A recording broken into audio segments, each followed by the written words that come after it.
Welcome, ladies and gentlemen. Welcome to VINDAL'S Academy. Let's look at this Olympia question and see how we can be able to simplify and find the value of x. Maybe if you're not sure, it may be very scary at the first time, but let's go and take it one step before the other. You know how we do it? Easy. All right, so I'm going to have x root 36 plus x root 24 equal to 16 x root 16, I mean. All right, so I have done this. All right, for us to simplify this, I will need to divide through by root x root 36 for one reason. If I divide with any other number, I may not have the uniformity I'm looking for, and I'm going to explain to you when it gets to that point.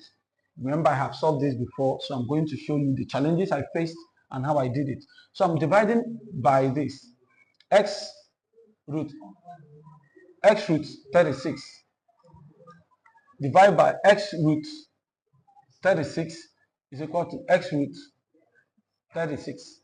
So at this point, these two can cancel, and this is 1 plus. If I get to this point, remember, if I have root 2 divided root 3, the answer can be root 2 over 3. So the same thing happens here. I'm going to have root x 24 all over 36. And this is going to be the same thing as x 16 all over 36. All right? So this is where I am right now. So the next thing I'm going to do is I'm going to break down this fraction to the lowest term. How do you break it? It's very simple. 24 divided by 36. 2 into this is 12. 2 into this is 18. 2 into this is 6. 2 into this is 9. 2 into this is 2. 2 into this is 3. Oh, come on. Okay, so 3 can go. 3 into 6 is 3. Is 2. 3 into 9 is 3 in a very simple way, right? So I have 1 plus x root 2 over 3. And this is also going to be the same thing as this.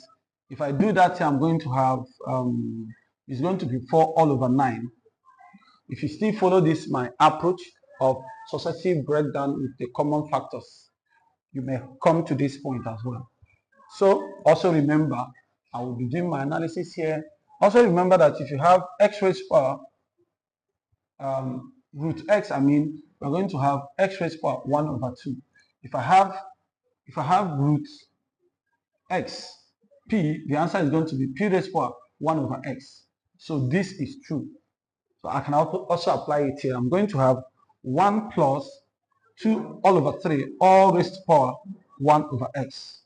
And this is going to be the same thing as 4 all over 9 all raised to power 1 over x. So at this point, I am looking for something similar. Remember, whenever you have powers that are not maybe a function of x as a power, you should look for similarity. That means whatever this is, you should ensure that this will have the same value for this. You came in here. Can you close the door, please? Can you close the door and stop making noise? All right. Now, remember, if you have 4 over 9, it's going to be 2 raised to power 2 all over 3 raised to power 2. The same thing is going to be 2 all over 3 all squared. So I am going to have 1 plus 2 over 3 all raised to power 1 over x, which is equal to 2 all over 3 all raised to power 2, then all raised to power 1 over x. I can also use square bracket, but it's fine, it doesn't change anything. So you see that similarity I'm telling. 2 over 3 is here, and 2 over 3 is here. I'm going to apply what I call the power law.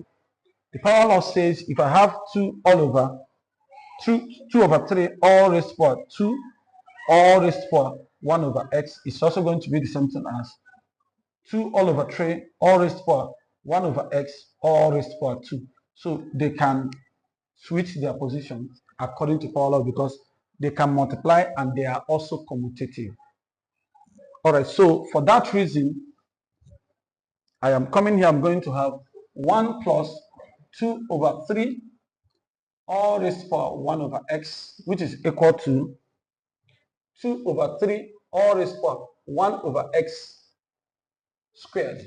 All right. So at this point, I can say let 2 over 3 all raised to power 1 over x equal to v.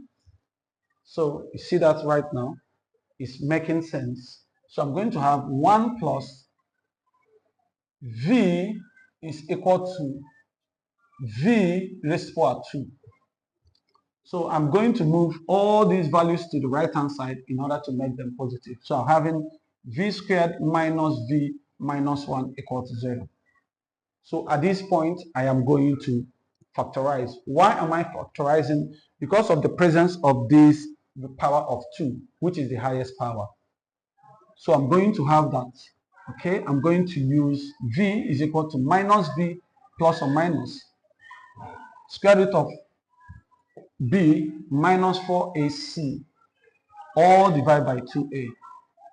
All right, so I'm going to say that v is equal to, all right, b is minus, so it's going to be 1.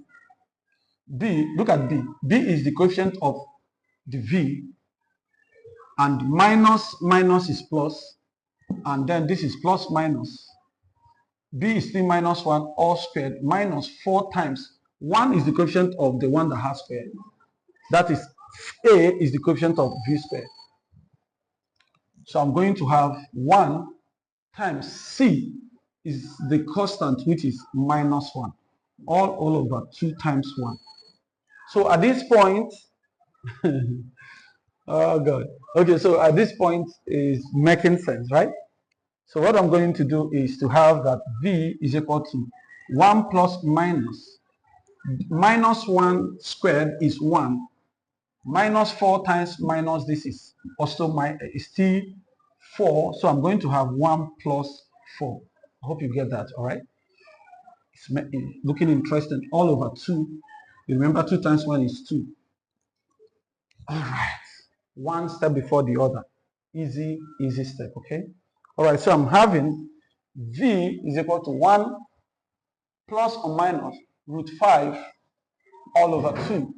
So that means that v is equal to 1 plus root 5 over 2 or 1 minus root 5 all over 2. I've seen a few of my colleagues, they always cancel this value and saying that it does not make sense. They are all values for v, and I'm not going to cancel it. I'm going to use it because I am looking, this is quadratic, and I'm having 2 values for v. But remember, I am not solving for v. I am solving for x. I'm looking for this x. So what I'm going to do is go back to what I stated when I said 2 all over 3 raised to power 1 over 2, 1 over x is equal to v. Must you make noise? Must you make noise?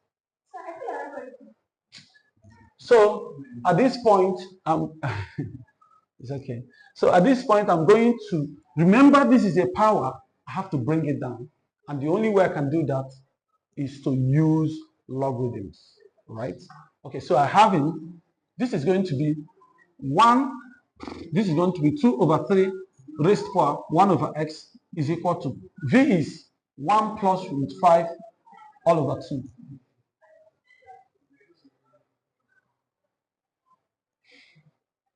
Leave this place now. Why are you distracting me?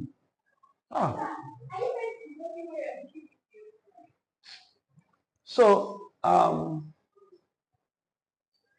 what's your problem? Leave.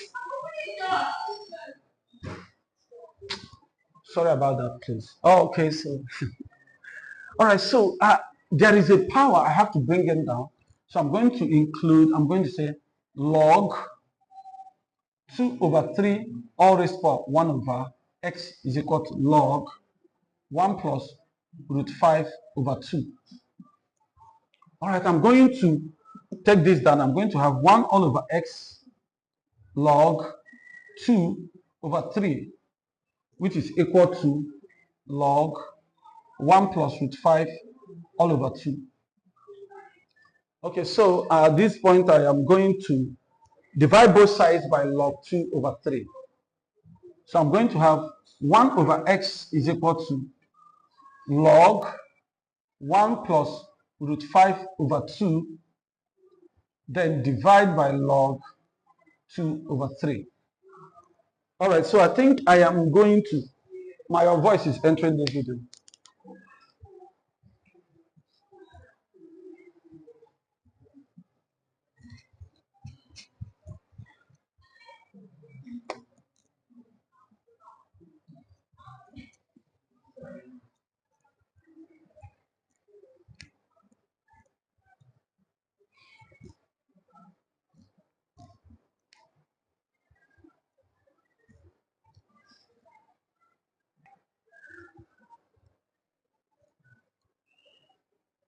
So let's continue. So to write that very well, I'm going to have 1 all over x is equal to log 1 plus root 5 all over 2 divided by log 2 over 3.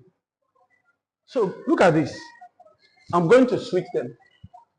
That means x over 1 is going to be equal to log 2 over 3 all divided by log 1 plus root 5 all over 2.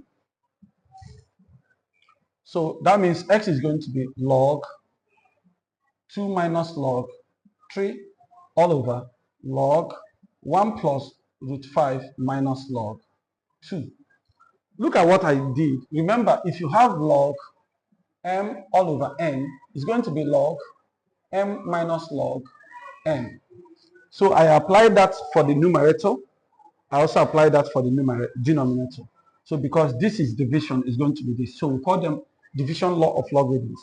So can we put in these values to see what the value of s is going to be for us? Let me use my calculator.